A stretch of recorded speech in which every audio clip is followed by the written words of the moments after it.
So, sino dito yung mga katulad kong mommies na hindi mahilig magpa-gadget sa kanilang mga toddlers, sa kanilang mga bagets?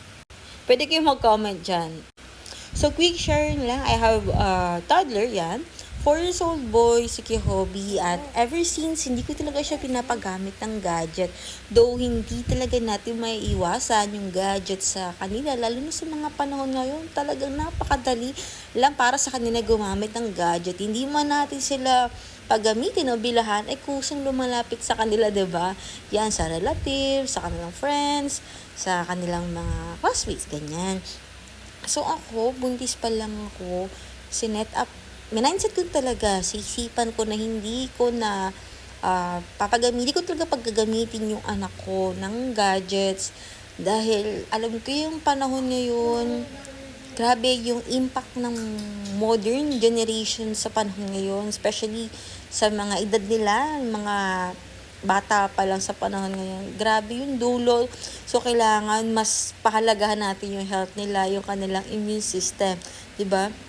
Doon ako natakot kasi kailangan ko kung maaari mapalaki ko na maayos yung anak ko kasi mahirap na balang araw, 'di ba? Tayo din yung sa atin din yung balik sa atin din yung sisi, tayo din yung mga problema. Kaya yun, minaisip ko sa sarili ko na hindi ko siya pagagamitin. And good thing kasi na-apply ko siya sa anak ko ngayon.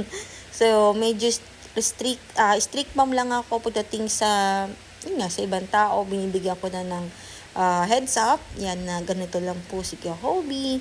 Ganyan. Which is maganda, naiintindihan naman ng nasa paligid, especially yung family ko, ganyan yung mga kakilala namin na gustong pahiramin paggamitin siya ng gadgets. Kasi napaka-essential talaga sa mga toddler stage kasi yun yung crucial stage nila, yung formative years nila na kailangan um, mas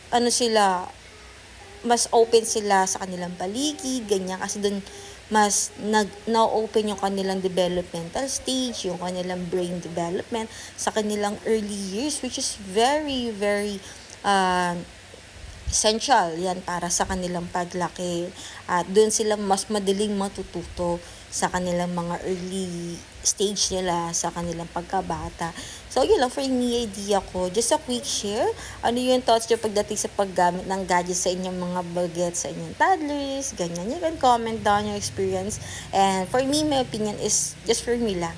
So, yung disclaimer lang, don't know, sa huli ko na nabanggit. Yun lang.